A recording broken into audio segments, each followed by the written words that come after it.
La tormenta y las grietas, la disolución de los grupos gnósticos antiguos por presión externa e interior, libro creado por canal de YouTube Matrismático.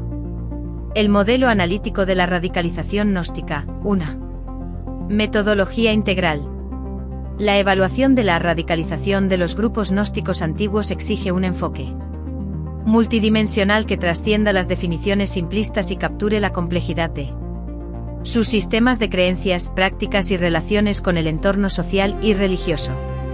Para este análisis, la radicalización no se concibe como una medida lineal, sino como un constructo de tres niveles: teológico, ritual y político, que interactúan para determinar la posición de un movimiento en el espectro gnóstico. Este modelo, visualizado como un iceberg, sitúa la base sólida y menos visible de la radicalización en las convicciones teológicas fundamentales, mientras que los niveles superiores representan la manifestación más manifiesta de esa radicalidad a través de la práctica y la confrontación.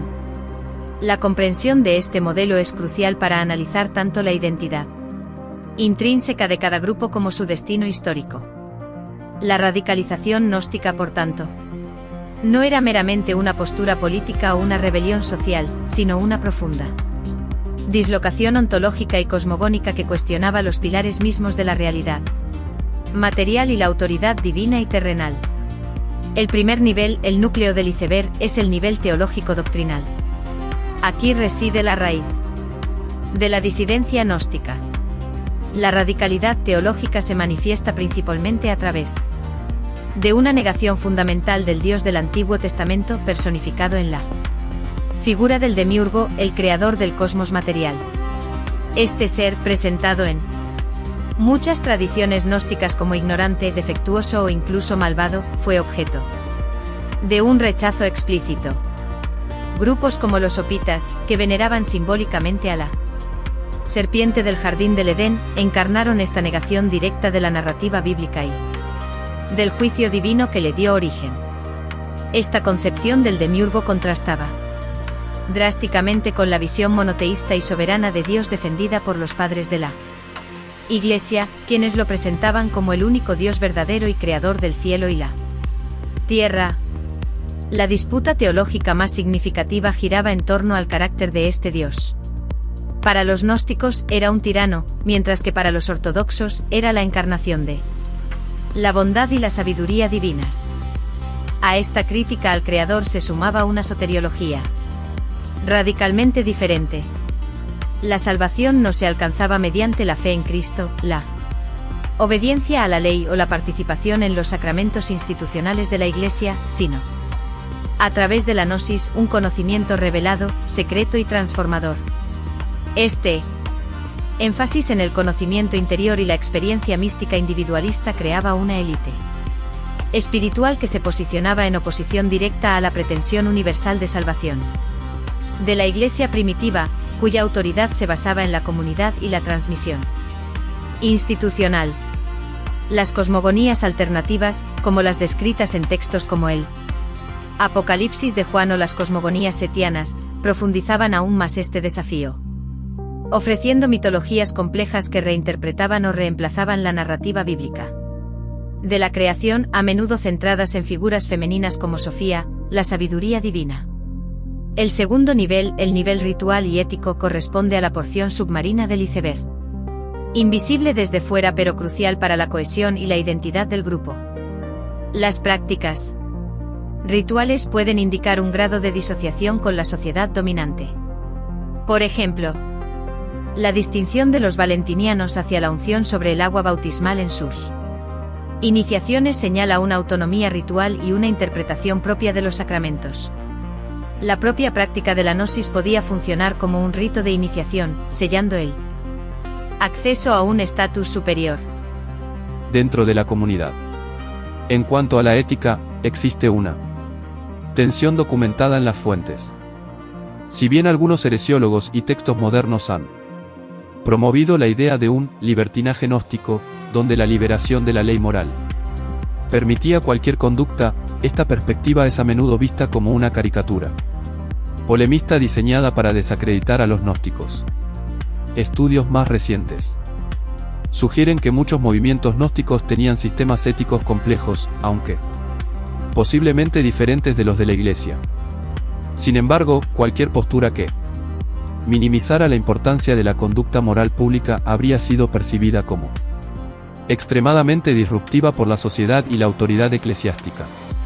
Además, algunas corrientes gnósticas mostraron afinidades con la magia, la teurgia y la astrología, especialmente en el contexto egipcio, donde la adoración del sol era común. Estas prácticas situaban a ciertos grupos en la frontera de lo que la Iglesia consideraba hechicería o práctica prohibida, añadiendo otro componente de radicalidad a su perfil.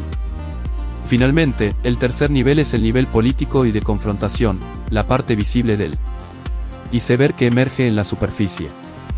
Este nivel se refiere directamente a la relación de un grupo con la Iglesia y el poder establecido. La confrontación más evidente fue la polémica ideológica. Los padres de la Iglesia dedicaron vastas obras literarias, como contra las herejías de Ireneo o el refutación de todas las herejías de Hipólito, a desmantelar sistemáticamente las doctrinas gnósticas.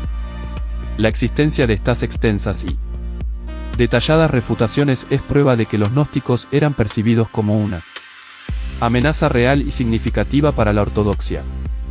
Más allá de la polémica, la confrontación se manifestó en un desafío directo a la autoridad institucional de la Iglesia.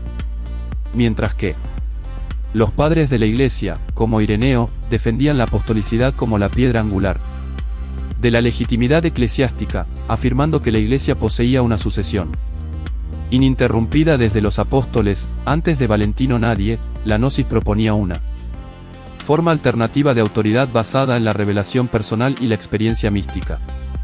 Esta disputa por la legitimidad y el poder para interpretar lo sagrado fue fundamental. Algunos grupos llegaron a crear instituciones paralelas, como la Iglesia Marcionita, que desarrolló su propio canon bíblico, excluyendo casi por completo el Antiguo Testamento. Otros, como los marcosianos, utilizaron figuras centrales de la tradición cristiana, como el apóstol Pablo, retratándolo en textos como el Evangelio de la verdad como un portador de un mensaje secreto, intentando así construir una genealogía alternativa y legítima para su propia tradición esotérica.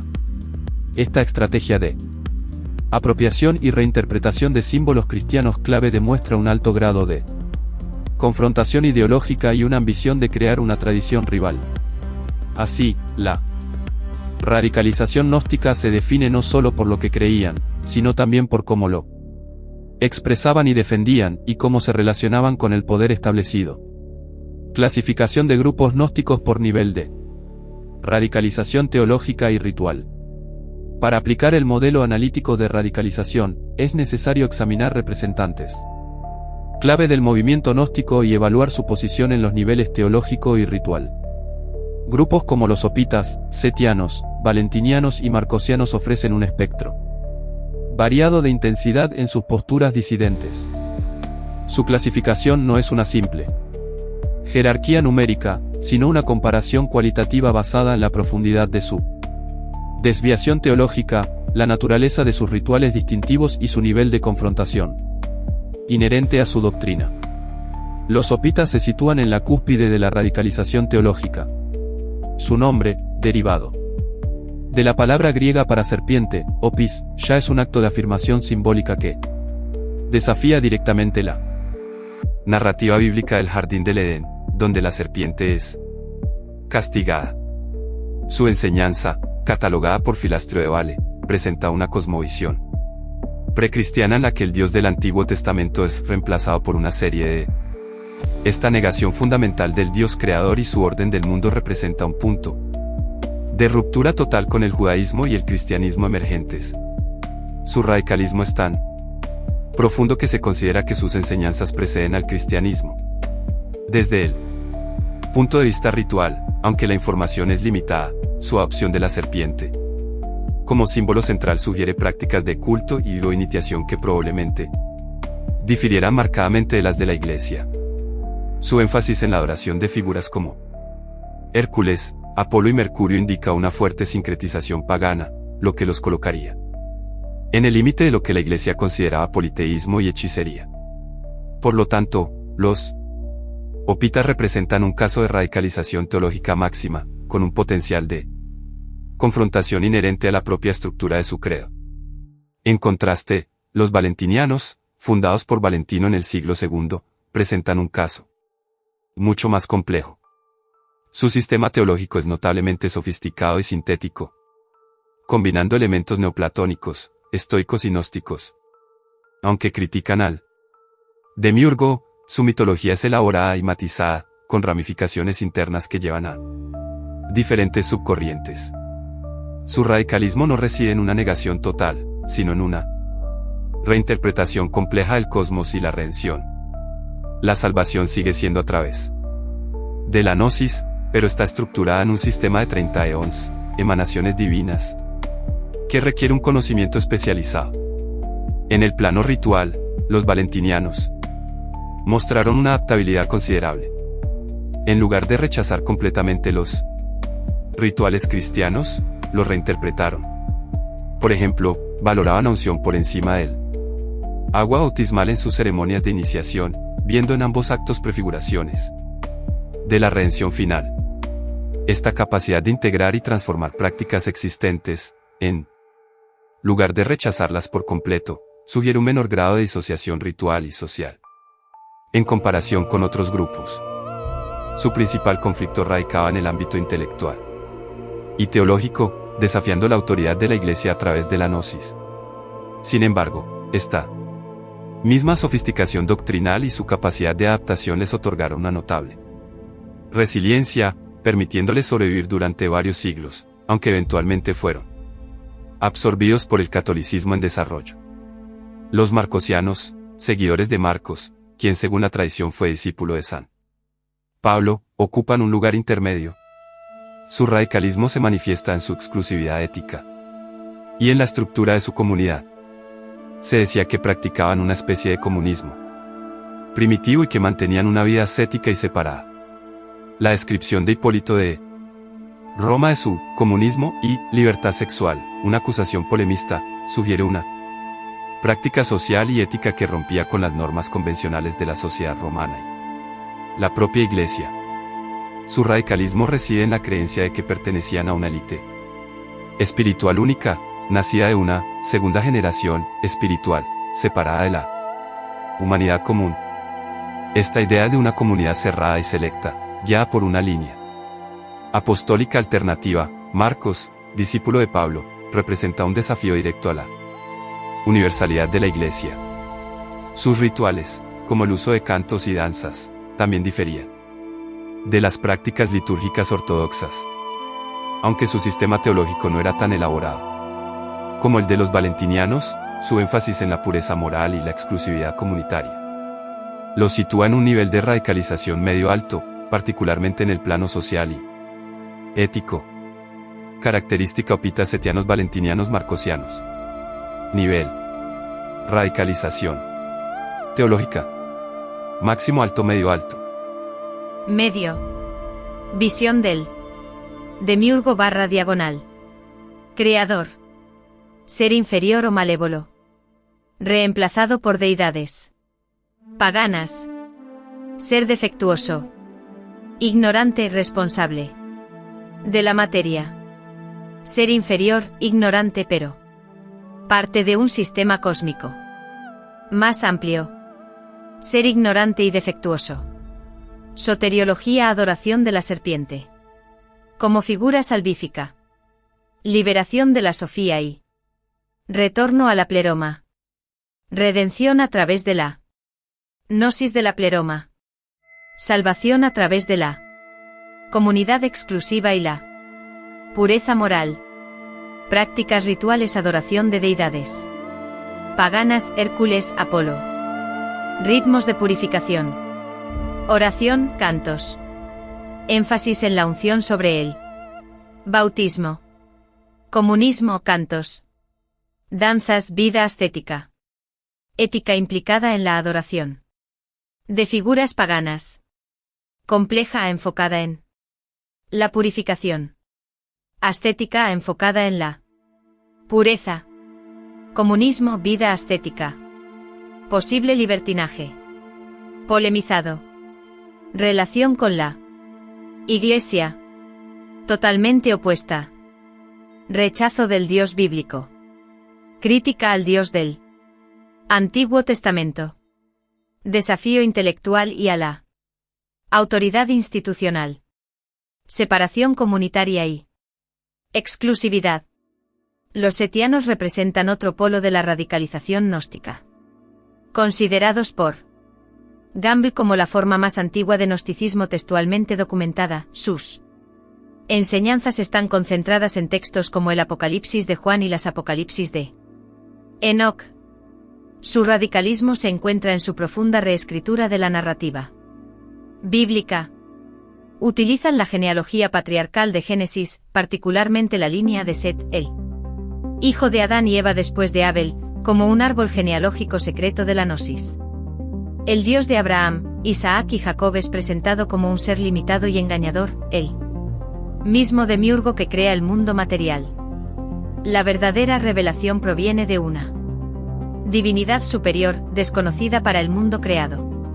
Esta reinterpretación de los textos sagrados como un código oculto es una forma de radicalización teológica muy sofisticada. Sus prácticas rituales, mencionadas brevemente en textos como las Apocalipsis de Enoc, parecen centrarse en rituales de purificación y contemplación.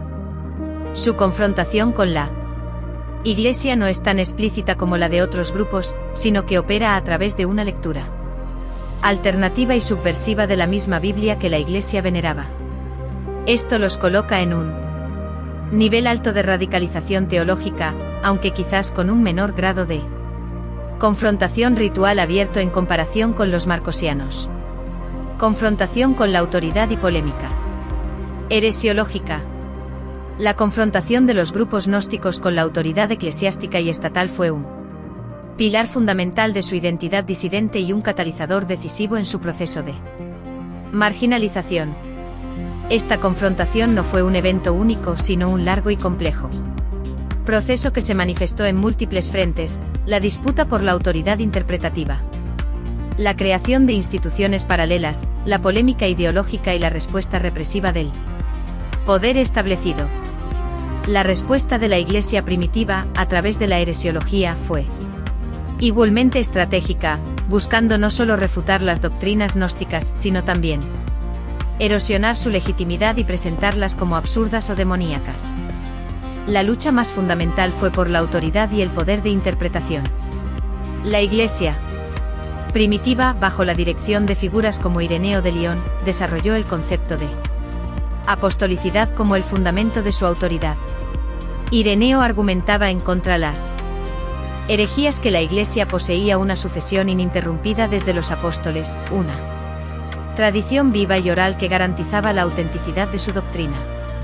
Esta línea apostólica era la antítesis de la gnosis, que promovía la revelación personal, la experiencia mística y el conocimiento secreto transmitido de manera esotérica.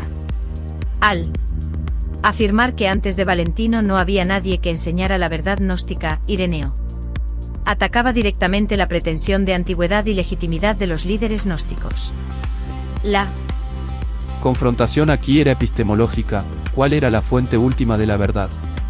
La comunidad institucionalizada y su tradición versus la iluminación individual y la revelación privada. Esta disputa por la legitimidad fue tan importante que Ireneo y otros padres de la Iglesia a menudo utilizaban genealogías de maestro a discípulo para validar sus propias enseñanzas y ridiculizar las de sus oponentes, presentando a los gnósticos como descendientes de magos errantes como Simón Magus. Esta disputa por la autoridad se tradujo en la creación de instituciones y cañones alternativos. El caso más claro es el de Marción de Pontus. Marción no solo rechazó el Dios del Antiguo Testamento, sino que también creó una iglesia independiente y un canon bíblico propio, que consistía en una versión expurgada del Evangelio de Lucas y 10 cartas paulinas. Al hacerlo, marcaba una clara división con la iglesia y declaraba que la Biblia que ella usaba estaba corrupta. Esta acción representaba una de las formas más explícitas de confrontación institucional.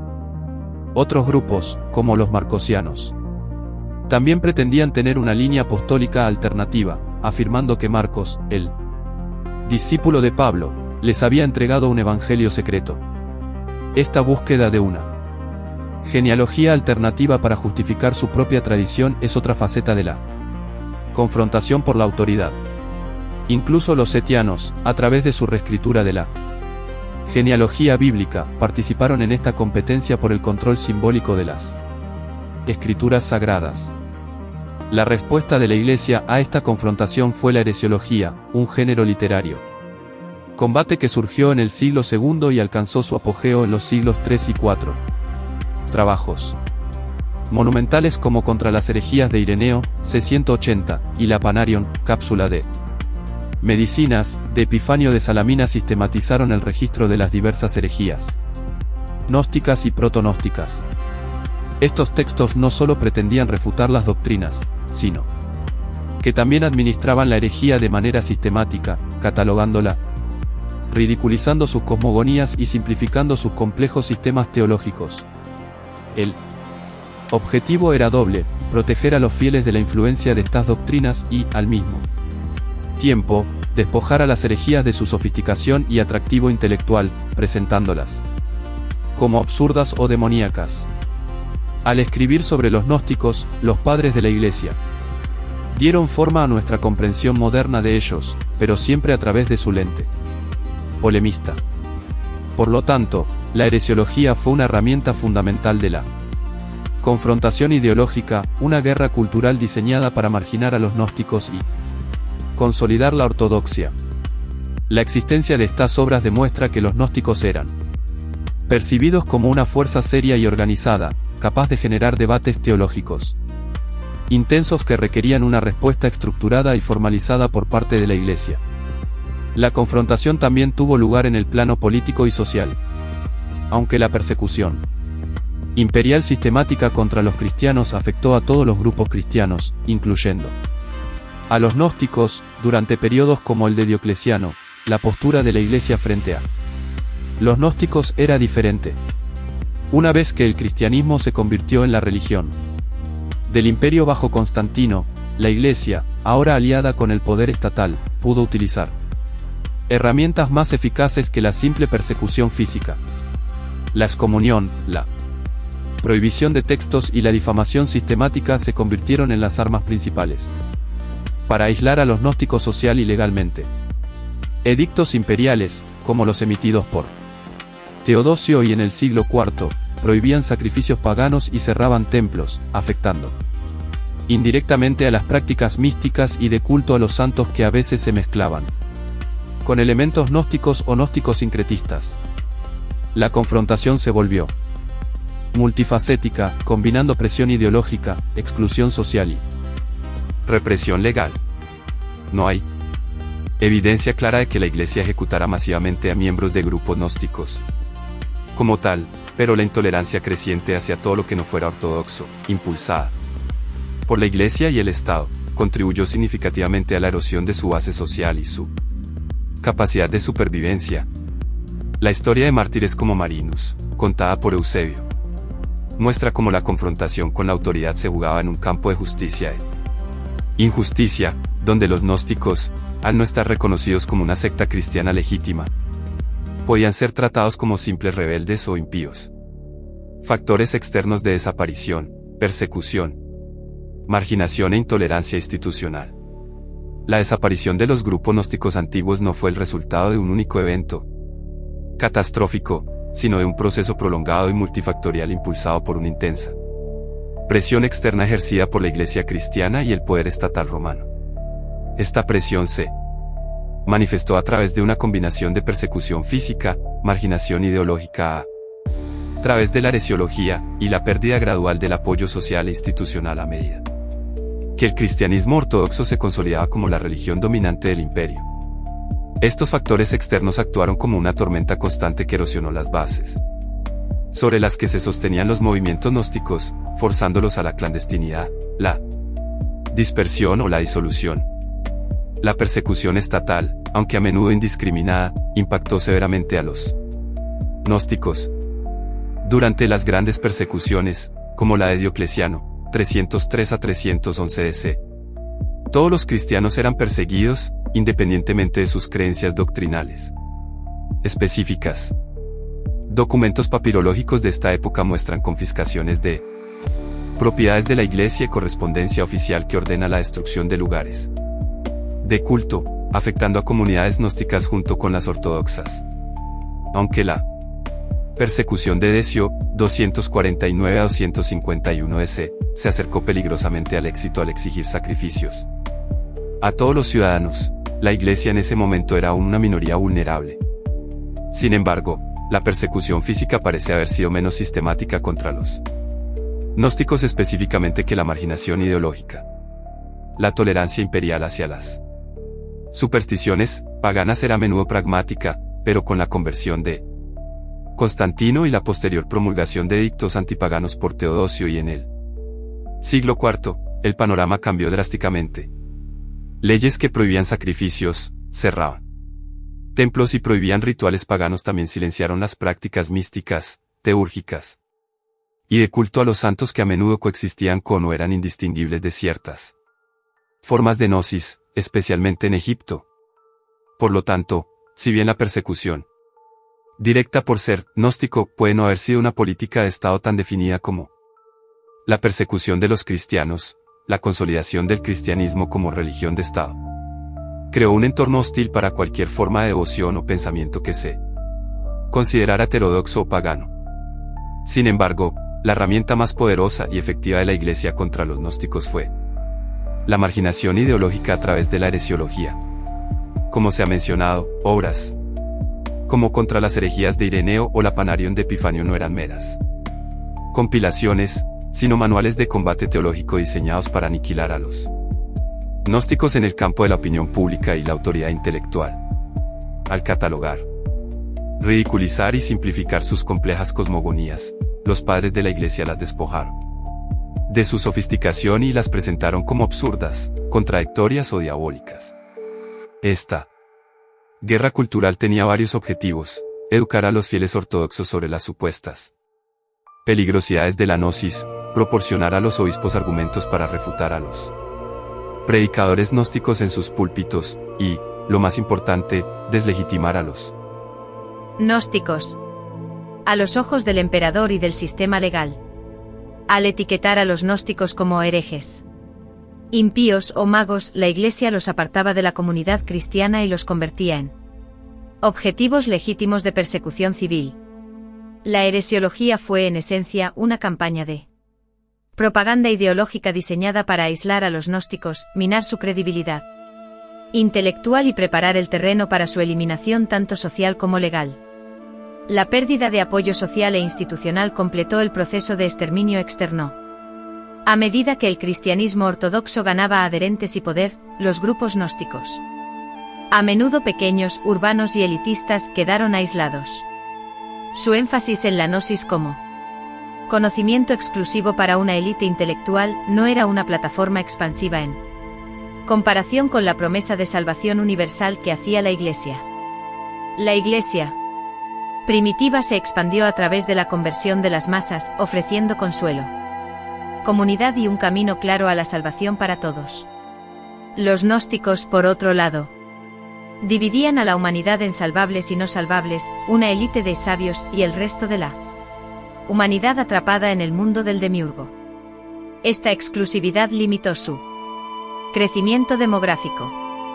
Además, la Iglesia, con su estructura jerárquica clara y su sucesión apostólica, ofrecía un sentido de orden y continuidad que atractivo para las poblaciones urbanas. Los gnósticos, con su fragmentación doctrinal y falta de una estructura institucional centralizada, carecían de esta cohesión. A medida que los emperadores donaban dinero y tierras a la Iglesia y las leyes favorecían a los cristianos ortodoxos, los recursos de los grupos gnósticos se agotaron. Monasterios y comunidades cristianas prosperaron, mientras que las células gnósticas, aisladas y sin apoyo institucional, se extinguieron gradualmente. La conversión de sitios arqueológicos evidenciada por graffiti que muestran una transición de símbolos paganos a cruz, ilustra este proceso de cambio de fe a nivel local y social. La intolerancia institucional, por lo tanto, no necesitaba ser constantemente violenta. Una vez que la ortodoxia controlaba los mecanismos del poder, la supervivencia de las disidencias se volvía cada vez más difícil. Factores internos de desaparición, fragmentación, absorción y resiliencia gradual.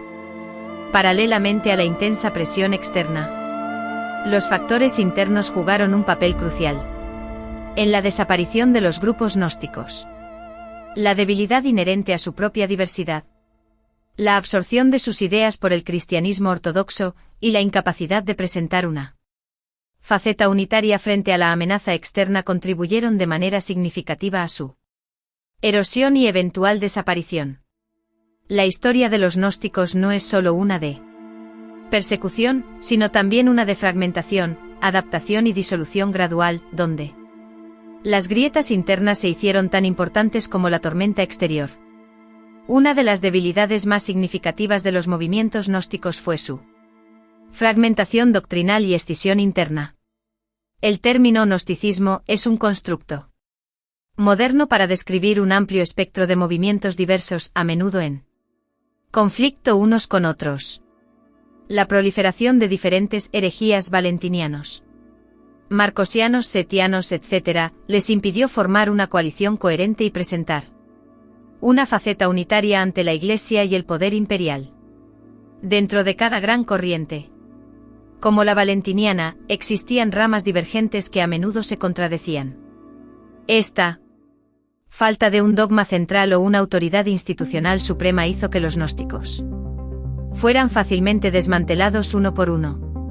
Mientras que la Iglesia primitiva, con su obispo como centro de autoridad, podía responder de manera unificada a las herejías, los gnósticos carecían de un equivalente. Esta fragmentación interna no solo debilitó su capacidad de resistencia, sino que también alimentó la polémica de los heresiólogos, que disfrutaban señalando las contradicciones entre una herejía y otra para demostrar la irracionalidad del movimiento gnóstico en su conjunto.